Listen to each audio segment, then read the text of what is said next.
तो हम बात कर रहे थे कि प्रॉमिस डॉट ऑल क्या होता है, कैसे काम करता है। ठीक, तो मैं एक फोल्डर बना लेता हूं यहाँ पे, प्रॉमिस प्रॉमिस डॉट ऑल लिख देता हूं इसको ऐसे, डॉट जेएस।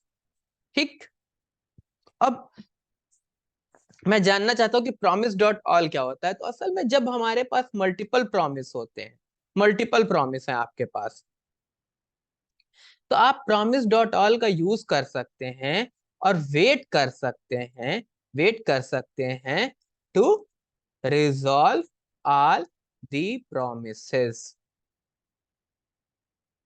अगर सारे रिजॉल्व हुए तो अच्छी बात है, और टू रिजेक्ट वन। अगर आपने प्रॉमिस डॉट ऑल को 3 प्रॉमिस दिए, तो ये वेट करेगा कि 3 के 3 रिजॉल्व हो जाए मतलब उनका ये रिजॉल्व ब्लॉक कॉल हो जाए, उनका ये रिजॉल्व ब्लॉक कॉल हो जाए जो हमने यहाँ लगाया था। अच्छा, हमने रिजेक्ट कर दिया था असल में, ये यहाँ से हमने रिजेक्ट कर दिया था, रिजेक्ट को मैं कमेंट कर दे रहा हूँ अभी के लिए। ठीक, तो ये रिजॉल्व उनका कॉल हो जाए। ठीक, और अगर एक ने भी रिजेक्ट कॉल कर दिया तो अब बाकी के रिजॉल्व होने का वेट नहीं करेगा। तो चलते हैं और इसको इम्प्लीमेंट करते हैं।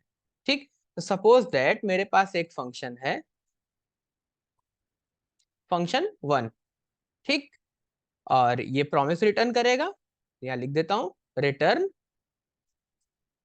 न्यू प्रॉमिस, और प्रॉमिस के अंदर कॉल बैक है। ये सिंटेक्स आपके फिंगर पे होने चाहिए। ठीक, तो अब ये क्या करेगा, न्यू प्रॉमिस रिटर्न कर रहा है, और यहां मैंने लिखा रिजॉल्व, और रिजॉल्व के अंदर मैंने लिख दिया फंक्शन 1। ठीक, अब मैं एक और फंक्शन बना लेता हूं ऐसे ही, फंक्शन फंक्शन 2। ये पैरम्स हटा दे रहा हूं, पैरम्स की मुझे कोई जरूरत नहीं है। और ये भी क्या करेगा, रिटर्न करेगा, न्यू प्रॉमिस रिटर्न करेगा। प्रॉमिस के अंदर मैं कॉल बैक पास करूंगा, रिजॉल्व और रिजेक्ट की, और यहां से मैं क्या करूंगा, रिजॉल्व, मैं रिजॉल्व कर दूंगा फंक्शन 2। ठीक, एक और फंक्शन बना लेता हूं, 3 फंक्शन रख लेते हैं, आप 4 बना लीजिए, कोई दिक्कत नहीं है। फंक्शन 3, पैरम्स हटा रहा हूं यहां से, और ये भी रिटर्न करेगा मेरे लिए न्यू प्रॉमिस, और प्रॉमिस के अंदर कॉल बैक होगा। रिजॉल्व और रिजेक्ट दो चीजें होती हैं। रिजॉल्व का मतलब होता है कि सॉल्व हो गया, सक्सेसफुल रहा। रिजेक्ट का मतलब या तो आप फोर्सफुली रिजेक्ट करेंगे, और या फिर कोई ना कोई एक एक्सेप्शन थ्रो हो रही है वहां पे। ठीक, और ये रिजॉल्व हो जाएगा फंक्शन 3 में, तो मुझे पता चल जाएगा कि हाँ ये कंप्लीट हो गया है, फंक्शन 1, फंक्शन 2 है, फंक्शन 3। ठीक, अब मुझे इन तीनों का वेट करना है कि तीनों कंप्लीट हो जाए या एटलीस्ट एक रिजेक्ट हो जाए। तो मैं यहां लिखूंगा प्रॉमिस डॉट ऑल। अब प्रॉमिस डॉट ऑल जो है ये आइट्रेबल लेता है। क्या लेता है, आइट्रेबल चाहिए इसको। मैं ये ऊपर यहाँ लिख देता हूं ताकि आप अगर इस फाइल को देखें तो आपको ये बात याद हो कि ये आइट्रेबल लेता है, ऐसी चीज जिसको आइट्रेट कर सके।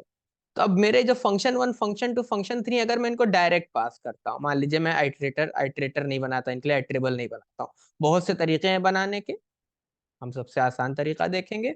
और फंक्शन 3 पास कर रहा हूँ, देखता हूँ कि क्या होता है। ठीक, और मैं इस फाइल को एग्जीक्यूट करने जा रहा हूँ।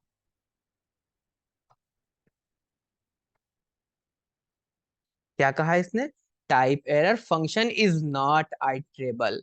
जो सबसे पहले इसको मिल रही है वैल्यू, वो आइट्रेबल नहीं है, ये एरर दे दिया इसने हमें। ठीक, अब अगर मैं इसको आइट्रेबल बना दूं ऐसे, अब दिखाता हूं, एग्जीक्यूट हो गया, एग्जीक्यूट हो गया, कोई एरर नहीं दिया बट रिजल्ट नहीं दिखा। हमको पता था कि ये प्रॉमिस है, और प्रॉमिस का रिजल्ट देखने के लिए मुझे लगाना पड़ेगा देन ब्लॉक। यहां मैंने लिखा रिजल्ट, इकट्ठे सारे प्रॉमिस का रिजल्ट ले आएगा मेरे लिए। मैंने कहा कंसोल डॉट लॉग, और जो ये रिजल्ट आ रहा मैंने कहा भाई प्रिंट कर दो। ठीक, अब चलाता हूं, फंक्शन 1, फंक्शन 2, फंक्शन 3, सारा फंक्शन का नाम प्रिंट कर दिया है इसने। ठीक, देखते हैं क्या अपडेट करना है। सारा नाम क्यों प्रिंट कर दिया? क्योंकि हमने यहाँ पे आगे आकर के ये फंक्शन के ब्रैकेट्स नहीं लगाए, तो ये खफा हो गया है हमसे। चलिए दोबारा ट्राई करते हैं। फंक्शन 1, फंक्शन 2, फंक्शन 3, ये वैल्यूज ले आया अंदर से। ठीक, तो ये तो वो केस हुआ कि आप वेट कर रहे हैं इसका, और भी कुछ कर सकते हैं। और क्या कर सकते हैं? टाइम आउट वगैरह लगा करके देख सकते हैं। और या फिर मैं रिजेक्ट करने जा रहा हूँ किसी एक को भी, किसी भी एक को रिजेक्ट कर सकते हैं। तो मैं इसको ये रिजेक्ट करने जा रहा हूँ, फंक्शन 2 रिजेक्टेड। देखते हैं कि क्या तब भी फंक्शन 1 और फंक्शन 3 की वैल्यू आएगी मेरे पास।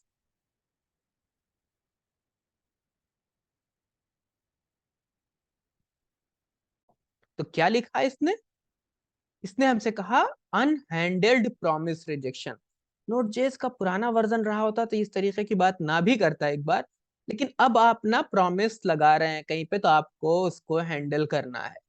ठीक, और हमने यहाँ पे हैंडलर नहीं लगाया, तो इसने कहा अनहैंडल्ड प्रॉमिस। तो अब हमें ये भी पता है इसके लिए हमें क्या करना है। इसके लिए हम सीख करके आए हैं कि हमको कैच ब्लॉक लगाना है, एरर लिखना है, और कंसोल डॉट लॉग कर देना है यहाँ पे एरर। ठीक, चलिए अब चला के देखते हैं। बेहतरीन।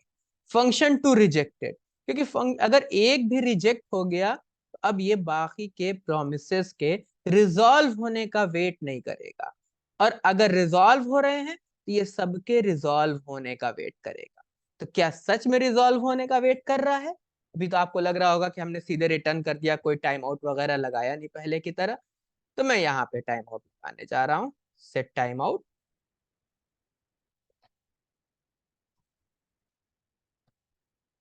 और इसको मैं दे दे रहा हूँ 2000, और ये यहाँ लिख रहा हूँ। ठीक, यहाँ वाले के लिए भी मैं वही काम करने वाला हूँ, सेट टाइम आउट, ये यहाँ लिख रहा हूँ। अभी रिजॉल्व करते हैं, फिर रिजेक्ट करके देख लेंगे। और इसको भी मैं कुछ टाइम दे देता हूँ, मे बी 1000 का। और सेम काम इसके लिए करता हूँ मैं, और इसको भी 1000 वेट करा देता हूँ। एग्जीक्यूट कर देता हूँ, देखते हैं क्या होता है। फंक्शन 1, फंक्शन 2, फंक्शन 3, जबकि फंक्शन 2 ज्यादा वेट कर रहा है, लेकिन ये फंक्शन 1 के रिजॉल्व होने का वेट कर रहा है।